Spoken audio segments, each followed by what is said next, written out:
Notre film commence en 1987, avec un jeune garçon nommé Nicolas qui écoute les nouvelles annonçant une tempête massive tout en jouant de la guitare et enregistrant des vidéos pour se souvenir de ces moments. Sa mère entre dans la pièce pour lui dire qu'elle part travailler, et Nicolas lui demande de faire attention à elle en raison de la tempête violente. Elle part, et Nicolas prépare un nouvel enregistrement. Peu après, il entend des bruits et des cris venant de la maison voisine. Intrigué, il se rend chez les voisins et découvre la voisine morte par terre. En vérifiant, il rencontre son mari, Angèle, descendant les escaliers avec un couteau couvert de sang. Effrayé, Nicolas tente de fuir, mais Angèle le poursuit. Malheureusement, dès que Nicolas sort de la maison, il est renversé par une voiture et meurt sur le coup. Angèle est dévastée, surtout lorsqu'on le voit avec le couteau près du corps de Nicolas. Le film nous transporte ensuite en 2007, où Vera et sa fille Gloria viennent d'emménager dans la maison de Nicolas. Vera appelle son mari David pour lui dire qu'il est en retard au travail. David lui annonce qu'il arrivera dans 2 heures et lui demande d'inviter Arturo, son ami intime, à dîner pour célébrer leur emménagement. Vera accepte et demande à Arturo d'amener sa mère, Clara. Clara est très nerveuse à cause d'une tempête qui se forme, ressemblant à celle qui a frappé la région il y a 30 ans. Plus tard, Vera se rend à son travail d'infirmière. Ancienne étudiante en médecine, elle a abandonné ses études pour s'occuper de Gloria. Elle plaisante avec le docteur Mendoza en disant qu'elle serait une célèbre médecin si elle avait continué. Après son travail, Vera récupère Gloria à l'école et découvre que David est enfin arrivé. En déballant leurs affaires, ils trouvent une vieille télévision, une caméra appartenant à Nicolas, et des bandes vidéo de lui. En regardant les bandes, ils sont stupéfaits de voir un bulletin d'information vieux de 30 ans diffusé à l'écran. Le réalisateur montre un trou temporel au-dessus de leur maison, expliquant comment les ondes de diffusion ont été captées et affichées. Lorsqu'Arturo et sa mère arrivent pour le dîner, ils parlent des événements passés, mais Arturo se moque des histoires et demande pourquoi il regarde la vieille télévision. En découvrant les vidéos de Nicolas, Arturo explique que Nicolas était son ami décédé tragiquement. Clara, la mère d'Arturo, devient très agitée et demande à son fils de ne pas effrayer Gloria. Après le dîner, Vera couche Gloria et va voir David, qui est plongé dans des recherches sur le meurtre de la femme d'Angèle. David est surpris par les détails, car Angèle avait avoué à la police tout, y compris ses plans non réalisés. Fatigué, Vera range les affaires et trouve une boîte d'allumettes dans la poche de David. Il explique qu'il ne fume qu'une cigarette en raison du stress au travail, promettant de ne pas recommencer.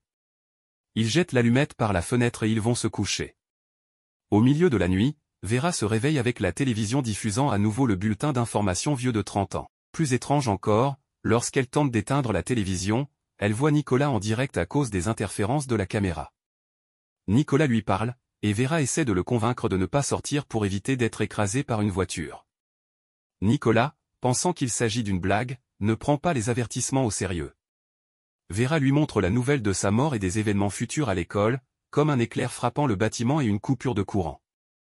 Nicolas finit par éviter l'accident grâce à Vera. Le lendemain, Vera se réveille à l'hôpital où elle est traitée comme médecin plutôt qu'infirmière. Elle est confuse en constatant que même son ancienne amie Nicole l'appelle docteur.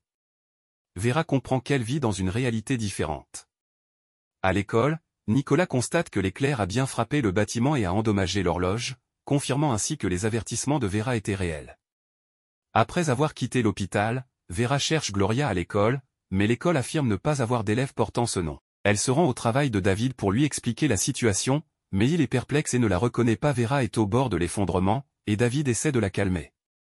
Nicolas, obsédé par l'accident de son voisin, surveille Angèle pour comprendre ce qui s'est réellement passé. Vera, parlant au policier, découvre que l'adresse qu'elle mentionne n'est pas la sienne, que David n'est ni son mari ni rien de ce qu'elle croyait, et qu'il n'existe aucun certificat de naissance pour Gloria. Vera est complètement perdue. Pendant ce temps, Nicolas, profitant de l'absence d'Angèle, entre par effraction dans la maison d'Angèle et découvre le cadavre de la femme d'Angèle dans la baignoire. Il se cache sous le lit lorsqu'Angèle rentre avec une scie pour découper le corps. Vera, quittant la police, retourne à ce qu'elle pensait être son ancienne maison, mais trouve la porte forcée et ne trouve pas la vieille télévision. En recherchant le nom de Nicolas, elle découvre un livre intitulé Mirage ou Illusion. Le propriétaire de la maison, qu'elle découvre être David, l'accuse de vol. David appelle la police tandis que Vera essaie de convaincre David de leur passé commun. La femme de David intervient, et la situation dégénère lorsque l'électricité est coupée par la tempête. Vera en profite pour se cacher et découvre qu'Angèle est mariée avec Clara, la mère d'Arturo. La police arrive sur les lieux et cherche Vera. L'agent se rend de maison en maison pour demander s'ils ont vu quelqu'un de suspect. Angèle et Clara, qui habitent avec Atour, confirment qu'ils n'ont rien vu. En route, Atour trouve Vera cachée dans sa voiture, ce qui le surprend énormément. Vera lui parle de détails personnels que seule sa famille proche connaît. Elle lui explique qu'ils se sont rencontrés pour la première fois dans le train et qu'elle a ensuite connu David par son intermédiaire. Atour, après avoir écouté Vera, se montre peu réceptif et lui demande de partir. Elle se remémore tous les souvenirs qu'ils ont partagés dans cette nouvelle réalité et se rend compte que, effectivement, il était bien dans le train ce jour-là. Cependant, il ne s'est pas assis en face d'elle comme elle s'y attendait. Par conséquent, elle ne l'a ni reconnu ni son mari David. Elle lui parle alors d'Angèle et lui dit qu'il est le mari de sa mère. Il lui répond qu'Angèle est son beau-père et qu'il ne pourrait même pas tuer un poulet, même si sa femme l'a quitté depuis longtemps pour aller en Allemagne. Elle évoque ensuite Nicolas, ce qui exaspère David qui finit par se fâcher et la rejeter. À ce moment-là, l'inspecteur arrive car il s'attendait à ce qu'elle se rende chez Atour, étant donné qu'elle avait souvent mentionné son nom en lui racontant ce qui s'était passé. Vera n'a alors devant elle aucun indice autre que le livre mentionnant le nom de Nicolas. Ils se rendent donc à l'auteur du livre et discutent avec elle. L'auteur leur explique qu'elle n'a jamais rencontré Nicolas, mais qu'elle a entendu parler de lui par sa mère. Étant intéressée par l'histoire, elle l'a enregistré et publié dans un livre.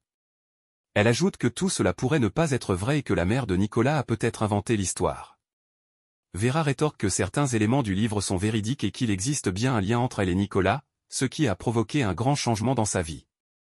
Elle souhaite donc reprendre contact avec lui pour essayer de régler la situation. L'auteur lui explique que même si elle parvient à le retrouver, elle devra probablement recréer les conditions de sa vie ancienne pour revenir à son état initial. Vera demande alors à l'inspecteur de l'aider à retrouver la télévision et la caméra ancienne, mais il lui répond qu'il ne peut pas l'aider avec des spéculations et qu'il aura besoin de preuves concrètes pour que la police puisse intervenir. Vera se souvient alors que David lui avait parlé du lieu où Angèle avait enterré le corps de son ancienne femme. Elle informe donc l'inspecteur qu'Angèle a tué son ancienne femme et l'a enterrée dans son abattoir. La police se rend sur place et découvre effectivement le corps enterré. L'inspecteur croit désormais totalement Vera, mais lui fait remarquer que même si son ancienne vie a disparu, sa nouvelle vie comporte sans doute des personnes qui s'inquiètent pour elle et qu'elle devrait se donner une chance de découvrir ce qui pourrait lui manquer dans sa nouvelle vie. Cependant, Vera est principalement préoccupée par la récupération de sa vie précédente pour le bien de sa fille Gloria et ne se soucie de rien d'autre. L'inspecteur lui donne l'adresse où elle pourrait trouver Nicolas. La police arrête Angèle et Clara. Vera se rend à l'adresse fournie par l'inspecteur. En arrivant, elle est très surprise de trouver sa vieille amie Monica qui lui ouvre la porte. Monica tente de l'empêcher d'entrer, mais Vera insiste et, en entrant, découvre que David est avec Monica dans la pièce. Vera est choquée par ce qu'elle voit et se demande pourquoi l'inspecteur l'a envoyée ici.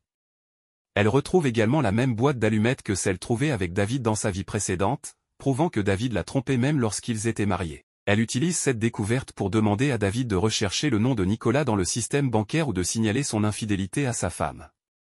David est contraint de lui fournir l'adresse de Nicolas, qu'il trouve effectivement, et la communique à Vera. Pendant ce temps, l'inspecteur enquête sur Angèle, Clara et le frère de Clara, qui a aidé dans le crime. L'inspecteur découvre toute l'histoire. Angèle avait une liaison avec Clara et, profitant de l'absence de sa femme, il avait invité Clara chez lui. Lorsque la femme d'Angèle est revenue soudainement et a vu son mari avec Clara, elle a pris un couteau pour se venger. Après une violente altercation, Clara et Angèle l'ont tuée.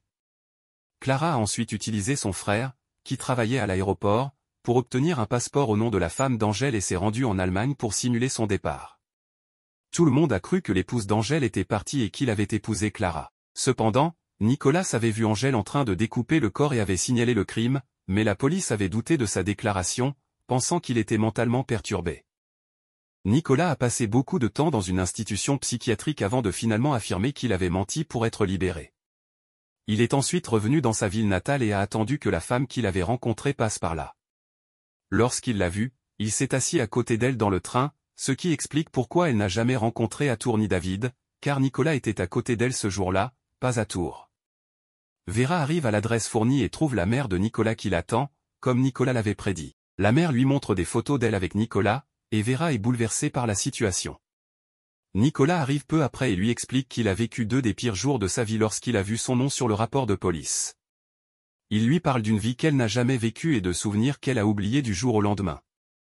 Nicolas préfère qu'elle découvre elle-même toute la vérité sur le côté caché de sa vie.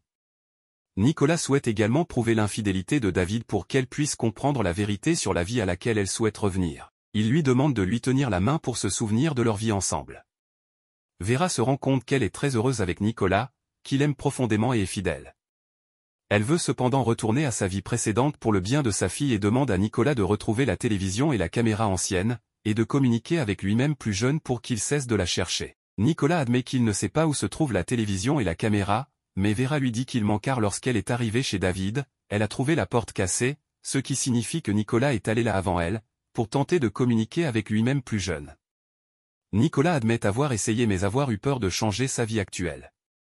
Il tente de convaincre Vera d'oublier tout cela et de rester avec lui, car cela comporte des risques élevés. Vera décide de répondre à tout cela en se jetant du balcon pour forcer Nicolas à aller communiquer avec lui-même et empêcher sa recherche. Nicolas, voyant Vera morte, court retrouver la télévision et la caméra, et communique avec lui jeune, laissant des instructions claires sur ce qui doit être fait. Vera se réveille ensuite dans sa maison avec son mari et sa fille, heureuse, et pleure de joie en serrant son mari dans ses bras. Elle demande des nouvelles de la télévision et de la caméra ancienne, mais son mari ne sait pas de quoi elle parle. Elle découvre alors la boîte d'allumettes jetée par la fenêtre, prouvant que David l'a trompée réellement avec Monica. Vera voit aussi Angèle et Clara passer dans la rue. Elle décide alors de chercher elle-même le corps de l'ancienne femme d'Angèle, le retrouve, et informe la police. Lorsque la police arrive, l'inspecteur est en fait Nicolas, et Vera le reconnaît. Nicolas est surpris de la rencontrer enfin après tout ce temps, et le film se termine ainsi. Si le film vous a plu, n'oubliez pas de laisser un commentaire. À bientôt.